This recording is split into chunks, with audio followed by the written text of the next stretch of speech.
The Respect for Marriage Act cleared a major hurdle last night when it was past its first hearing in the Senate. It passed 62 to 37, with 12 Republicans voting for it. One GOP member who voted against it was South Carolina's Lindsey Graham.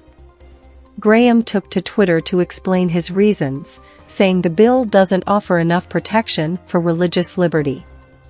"I just voted against the Respect for Marriage Act that is supposed to protect gay marriage without creating risks to religious freedom and religious institutions," Graham said.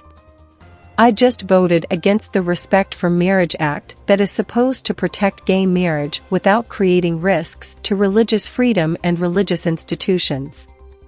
Lindsey Graham.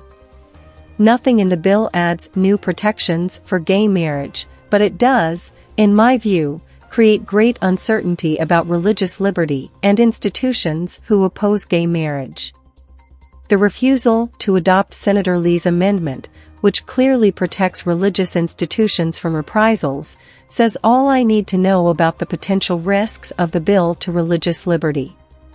Utah Senator Mike Lee said he would have supported the bill if it had an amendment protecting the tax-exempt status of organizations opposed to same-sex marriage on religious beliefs. The idea was dismissed.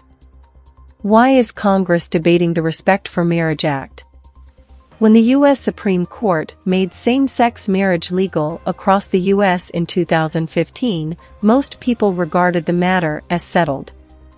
However, with SCOTUS overturning Roe v. Wade earlier this year, there are fears the justices might re-examine same-sex marriage. Because of this, the Biden administration has moved to codify same-sex and interracial marriage with the introduction of the Respect for Marriage Act. President Biden was among those to champion the bill yesterday. He said, "Love is love and Americans should have the right to marry the person they love. Love is love and Americans should have the right to marry the person they love." Today's bipartisan Senate vote gets us closer to protecting that right. The Respect for Marriage Act protects all couples under law. I urge Congress to send the bill to my desk so I can make it law. President Biden. These are the Republicans who voted to advance the Respect for Marriage Act: Roy Blunt, Missouri; Richard Burr, North Carolina; Shelley Capito, West Virginia; Susan Collins, Maine; Joni Ernst, Iowa; Cynthia Lummis, Wyoming; Lisa Murkowski, Alaska; Rob Portman, Ohio; Dan Sullivan, Alaska; Mitt Romney, Utah; Tom Tillis, North Carolina; Todd Young, Indiana. The bill will now go through further Senate discussion and may face a second vote to close debate.